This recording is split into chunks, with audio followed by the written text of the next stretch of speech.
Have you ever found yourself in that all too common situation where your paycheck disappears as soon as it arrives?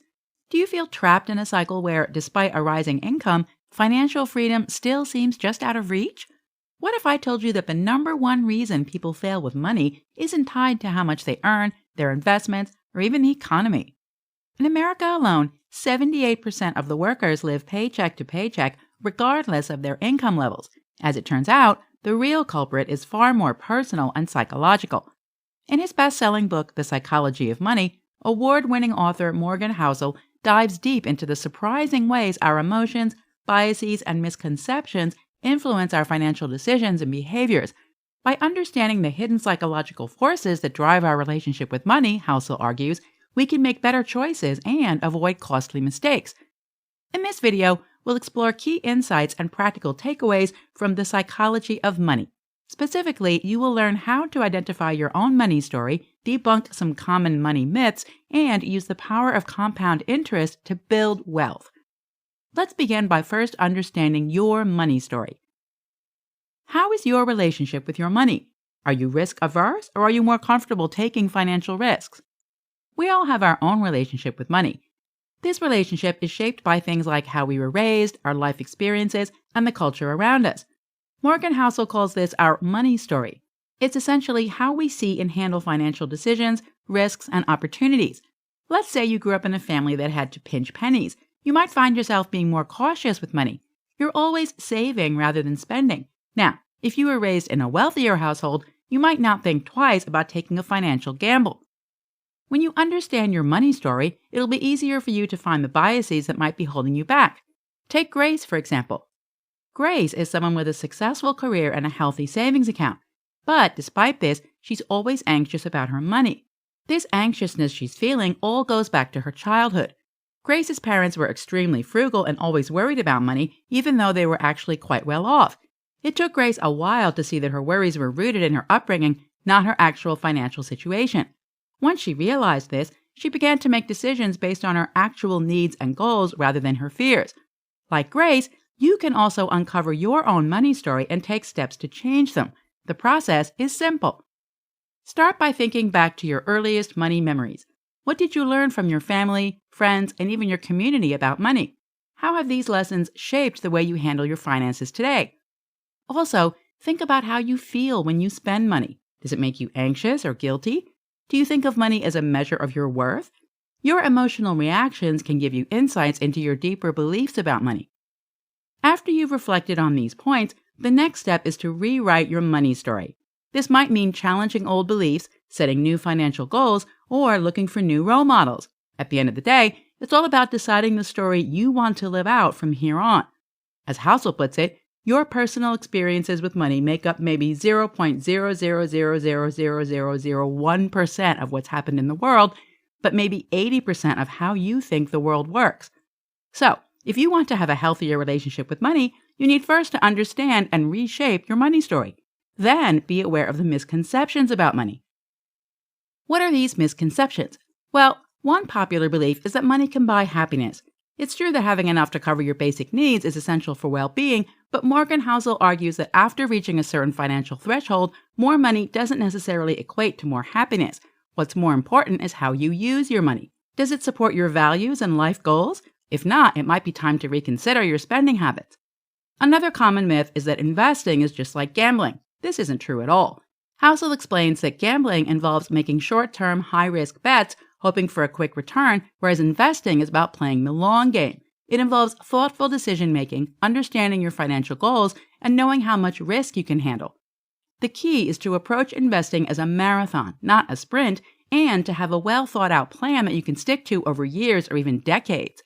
So, why should you invest and how do you get started? First, it's helpful to understand the concept of compound interest. Imagine you have $1,000 today. You put it in an investment account that earns a 10% annual return. After a year, you've got $1,100. Not bad, right? But here's where it gets really interesting. If you leave that money invested for 10 years, you'll find yourself with almost $2,600. And after 20 years, you're looking at over $6,700. That's the magic of compounding. Your money starts working for you, earning its own returns. Think of it like a magic penny. If you double it every day, on the first day you've just got a single cent. By day 2, 2 cents. Still not much. But keep doubling it for 30 days, and suddenly you've amassed over $5 million. It's a slow build at first, but can lead to massive growth over time. The key ingredient here, of course, is time. The earlier you start investing, the more time your money has to grow. Housel shares the story of Warren Buffett, one of the most successful investors of all time. Buffett started investing when he was just 10 years old. By the time he was 30, he had a net worth of $1 million. But here's the crazy part. 99% of his wealth was earned after his 50th birthday. That's because he had decades of compounding working in his favor.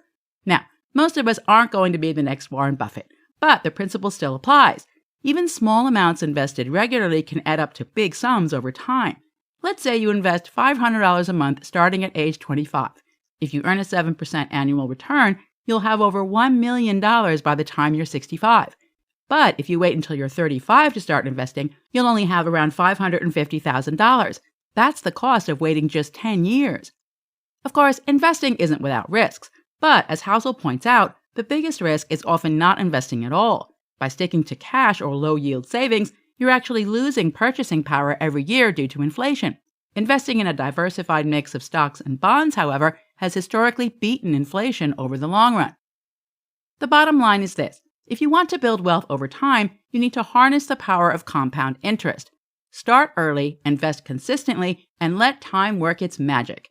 As Housel writes, the single most powerful asset we all have is our ability to save and grow wealth over decades. Don't let that power go to waste. Now, if you're ready to invest, you need a sound investment strategy in place. According to Housel, it's often the simplest and most mundane habits that count. For example, he recommends saving regularly even if it's just a small amount each month. Over time, those savings can add up to a significant nest egg, especially if you take advantage of compound interest. Another important piece of advice is to avoid taking on excessive debt. While some debt, like a mortgage or student loans, can be necessary and even beneficial, high-interest consumer debt can quickly spiral out of control and derail your financial goals. Housel suggests living below your means and prioritizing saving and investing over unnecessary spending. Finally, Housel stresses the importance of diversifying your investments. By spreading your money across different asset classes and sectors, you can reduce your overall risk and increase your chances of long-term success. This might mean investing in a mix of stocks, bonds, real estate, and other vehicles, depending on your specific situation and goals. Of course, even the best-laid plans can go awry, and Housel acknowledges that luck plays a significant role in financial outcomes. Sometimes, external factors like market crashes or unexpected life events can throw a wrench in your strategy. The key is to stay flexible, adapt to changing circumstances, and maintain a long-term perspective. Ultimately, financial success isn't just about piling up money. It's about securing the freedom, security, and peace of mind that comes from making thoughtful, intentional choices about your finances. By understanding the psychological aspects of our financial decisions and adopting sound financial habits, we're setting the stage for a brighter, more secure financial future. To start building that future today, here's a recap of the steps you can take. First, understand your money story. Examine any negative perceptions you might hold about money that could be blocking your progress. Then, challenge and rewrite those beliefs. Consider exploring different perspectives and finding role models who can expand your vision of what's financially possible.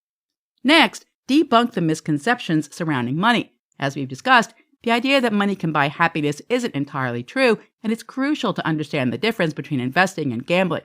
Make sure to always distinguish these concepts wisely when making financial decisions. And lastly, don't forget the magic of compound interest. Start investing as early as you can and keep your contributions consistent.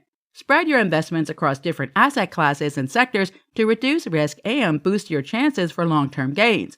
Over time, even small investments can grow significantly.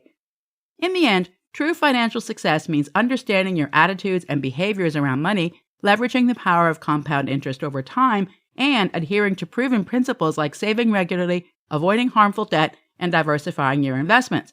By avoiding common pitfalls and focusing on the long game, you can work towards a future of financial stability and peace of mind. Of course, this journey will look a bit different for everyone depending on your unique money story, as Housel calls it. That's why it's vital to take the time to reflect on your own beliefs and experiences concerning money. As we covered earlier in this video, financial strategies don't have to be complicated to be effective. In fact, some of the most powerful habits, like saving early and often putting time and compound interest on your side, are actually pretty boring. But that's kind of the point. Slow and steady really does win the race when it comes to building wealth.